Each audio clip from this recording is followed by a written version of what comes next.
What is up, all you gamers? Hope you're all doing well. Welcome back to another recap, and today we represent TSM and TSM only. Apparently. We did not plan this. We hope you guys all enjoy it. You ready? Yes, do it. Let's hop on into it. The biggest news this past week, yes, that involves Timthetatman, and there's just no other words to describe this one. A lot of talk around this one. Timthetatman finally joins Complexity Gaming, a man who is absolutely huge in the gaming space. Get it, ginormous in the gaming space. He's getting the bag too, because there have been several deals in the past few months. This one, I would say, of all of them so far, I would say the most unexpected of all of them. Yeah, it definitely came out of left field a little bit, because when you're thinking Timthetatman, of course, 100 Thieves was like teased so many times, and oh, they're in LA. Is he going to be signing something with Thieves, or could it be FaZe? He plays with Nick Merckx all the time. You never know. But Complexity wasn't really on anyone's radar, I feel like. But then once people started to, get the red tape out, the red strings, and connect the dots,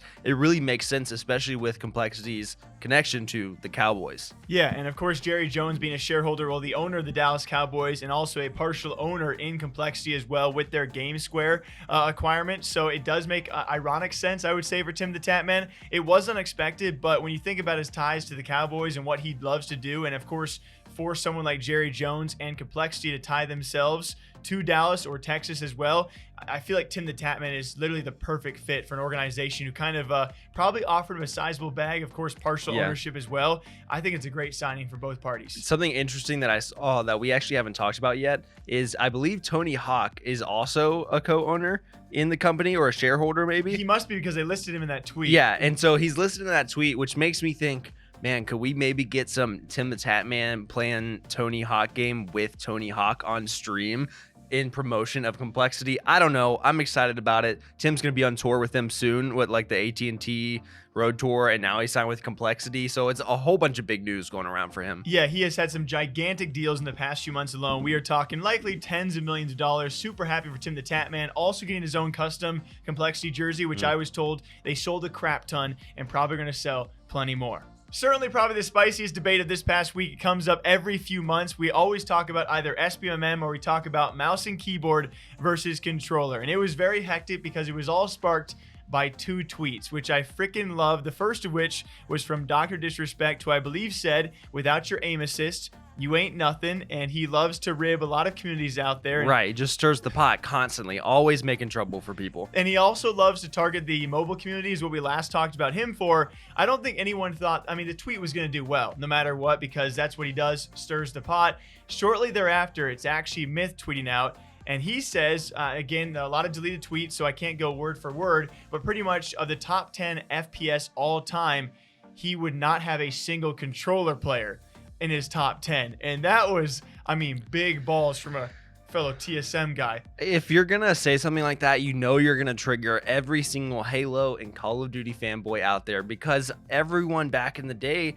has always and forever been controller players, and so you're insulting so many people on their top, like the Ogre Twins, just like nostalgic, incredible players, and so many Call of Duty players as well who are controller only. And Call of Duty guys, I would say, were the ones to respond the most. Nadeshot quoting Myth, and I believe he said Scump and Karma will take you any day, along those lines. Take your lunch money any day. Yeah, and that tweet then blew up. And then, of course, chronologically, this was probably one of the best things in the timeline all week long, because shortly followed up by that, then you have Myth admitting that he was wrong, and then Nadeshot saying that if you have never been a pro player, you don't deserve to make top 10 or top 25 lists. If you made a list, nothing's stopping you from making that list. That's what I want to be clear. Nothing's stopping you from making that list. In my opinion, though, the only lists that matters are the ones that played professionally, that can actually determine what it was like to play against Scump on the map. And then that was like, whoa, your first tweet was fire. This is like then a questionable one. Then you have Clayster jumping in there saying, why we're listening to a guy who's only known for building in Fortnite or being the first to build. And then we have Crim6 diving in. And you were talking about the best of the best Call of Duty pros of all time, not to mention guys who likely would be near your top 10 or top 25 FPS player list, which is ironic because Myth called that out, and he wouldn't include any controller guys. So it was just, I mean, there's no way Doc thought that this was going to spark into all of this. No, and I'm not sure where I fall on this. I said it in the video. I know people don't love when we're kind of in the middle, but I understand both sides of it. I understand Myth saying that, and I kind of do respect his opinion to a degree because he plays games all day long. He plays shooters all day, and so I do understand what he was trying to get at. I don't think he thought it was going to go that far. I think he was just trying to get some impressions and, you know, take some jabs. But Nadeshot saying that only professional players get to have an opinion on this, only if you've played against them, I understand that too. You don't know how crazy Scump is until you're 1v1ing him, or like you have to clutch against Scump. And so I do get that, but also I think people can have their opinions. Yeah, I think the opposite side though is also very understandable why people would be pissed off by Myth's tweet and by Nadeshot's tweet. They both eventually take it back, and then you have Doc who's just sitting there like, yeah, I started all of this, and it made for a great day. I believe 35,000 or at least 30,000 tweets within 12 hours about mouse and keyboard versus controller. So at the end of all of that, which do you guys think is truly better? Ooh, speaking of the devil in Nadeshot, he was flexing around this past weekend. You know, not a guy that usually speaks up too often because he makes headlines and it's always clipped. As we love to do. It was actually first taking a shot to someone like G2 Carlos, which we've already talked about, and also taking a shot at a hater who said that his COD career is dead. Your COD career is dead? Yo, somebody told Chubbs that I own a COD team now, bro. What you mean? I got shooters. All 4 of my players are better than you. Shooters on the payroll, dead ass. Got people talking about my COD career is dead. Yeah, I did it by choice. And now I got a team, bro. It was 27 M's. Which is interesting. I know we've had a lot of conversation around that number because as far as we know, they don't pay that all at one time, which is news to me in my little brain because I was like, wow, people paid $27 million right off the bat, but apparently they actually slowly pay it to the league. And so when you're selling those spots, you're not actually paying or directly getting that 27 million. But to your point, I don't know how I feel about this because Nadeshot, as a pro player, obviously is legendary. Everyone knew him. Everyone knew his name and optic. And today, he does have a great company. Respect to 100 Thieves all the way around. Your Call of Duty isn't doing the best, I would say, though. So I'm not sure where I fall. I mean, he did a lot of crazy things this past week, and I love the guy and his I love a lot of trash talk. I mean, he also, I believe you saw on stream as well, he was donating to a band to pay for their entire tour. Yep. So I'm not going to make too many knocks, but if I was that same hater who made the COD career comment, which is a dumb comment,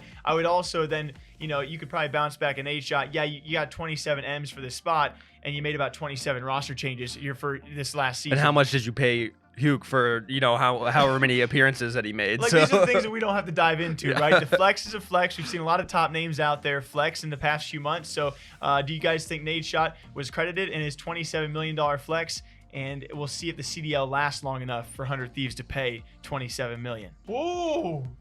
We got a lot of repeat names on this list this past week. A challenge that I love that I don't think a lot of people are talking about because it's a bit, I guess, kind of niche now and again is Doc. He's been handing out challenges for signed DrDisrespect vests, and I believe he's only going to do 5 to 10 total. I think Bobby Poff was one of his first, and then followed up shortly, something you covered with Scump, is, well, Doc found out that you don't challenge some of the best COD players of all time in anything. I think this is a really cool kind of branding thing that Doc is doing with those challenges. It's great to make up the Doc challenge, which is basically people who are gaming at a higher level. And he wants to challenge them to do better. I don't know what Bobby Poff's challenge was, but Scump's was to get a nuke within 5 games. Scump was live on stream. Doc tweeted it out. Kevy, the legend, responded to him and said, yes, from Scump's management, he accepts this. Next game, drops a nuke immediately in 1 game. Let's go, Doc! Come on, Doc! Are you kidding me, Doc? Are you kidding me? That's how it's done, baby! Which is just, I've never dropped a nuke in my life, maybe 1 in all of the Call of Duty, so it's just thoroughly impressive. Yeah, I just remember back in the day, like if I got an AC-130, I was like, I am a legend, right? And then you watch Scump do it with ease, and I think for me the most enjoyable part was Doc making up this challenge, which is it's so double, triple whammy. You get the announcement of when he actually challenges you. You get the announcement when they complete the challenge, and probably another one when Scump, the actual vest arrives. Right. It's so smart, and it's going to be an everlasting thing. I imagine Scump's going to hang it up somewhere, and it's a limited challenge, so it makes you more excited to see who he's going to challenge next and what that challenge might be. He'll probably challenge us. It's probably not going to be us, but I mean, yeah, also the reaction from Scump, it's like he's a kid again, you know? It's like, holy frick, that was super exciting. It does, I mean, for me in the back of my head, in a weird way, it was like, I can't wait for Scump to be retired and he can just take on these challenges and just have fun live streaming full time. That was a weird thought. But he's got plenty of time back in Call of Duty though. And yes, Scump proving he was, well, the better player when it came time for a Doc challenge. Who will Doc be challenging next? A good old last one for all of you guys. Yeah, we want to apologize. Doc seems to be heavy on the news yet again. He's a background character in this one, but Zlaner, a guy who has challenged Twitch time and time again. I just find this kind of stuff really funny by this point. I wonder what Twitch is going to do, if they're ever going to do anything. But Zlaner, now in a recent Twitch Rivals event for a warm-up match, he brought over Timthetatman and DrDisrespect live on the Twitch platform and just chatted up with him and played it with him on Twitch. Oh, Belk and D are literally fucking losing it. Oh, they're literally losing it. They're saying I got balls of steel. I don't know about that. I mean, I think I'm just stupid. I mean, like you say, this has been heavy on Doc, also heavy on Tim, I would say. But but yes, we saw this, and at this point, Zlaner just has, I think I can say this, but balls of steel at this point, where he is just teasing Twitch over and over again, and he knows what he's doing. He's acting like he doesn't. He was on stream, and he was like, pretending as if, oh, I didn't even think about that. I didn't even think that I was playing with you guys. I thought it was only for partnered streamers. Yeah, and it's like, no. I think you knew about that. And of course, we have all this stuff going on with Zlaner of where's he going to go platform-wise and sign to. Maybe he's signed to an org as well. I think there was news reports of that he's NDA'd, but he's joining an org as well. So all these announcements are coming for Zlaner, but he continues to kind of push the boundaries with Twitch and tease them a little bit. It's really, really interesting because we've never really seen a streamer like Z where you're kind of known on 3 platforms, and I believe Facebook's going to be probably his future platform, but for a time there was between Twitch and YouTube and Facebook, and then he very clearly made it seem like, okay, Twitch, if they're going to come to my table, I'm not interested, because he's a duo with Doc. Yeah. Then later on at a Twitch Rivals event, he cosplays Doc, and then he seemingly kind of barred from an event, maybe blacklisted for a short time being, and now he's back, and he's just pestering them yet again, kind of trying. I mean, you know, he wants something to happen. He's in that weird position where he can do just fine elsewhere, and he can be in this really weird position where he's okay with bullying Twitch and see if they make a move, because if they make a move, it probably only benefits him more publicity wise. Especially now that so many people are switching over to YouTube, he really has nothing to lose, because originally it's like, well, if you get banned from Twitch, then you can't play with any of those people. But now, I mean, he's got Doc, he's got Tim, Courage, all these people that he can play with. That why doesn't he even, who would he play with on Twitch at this point? And then it makes you even draw even further, is if it's not a rightful ban, like if you can't, can you really permanently ban a streamer for streaming with Doc? And if so, can then Z not play with anybody, or other people are going to be like, okay, Z wasn't banned for a rightful reason, I'm still going to play with him, right? And then you go down that ladder. I don't know. I'm sure Twitch is wondering what the frick they can do. Z is doing whatever the frick he wants. What do y'all think about Zlaner playing with Doc live on Twitch yet again? Now, as per usual, hope you guys all enjoy the weekly recap here on the channel. Same time, same day, every single week. Until next time, you guys take care of yourselves, all right? And we'll catch you later. okay, bye. Bye.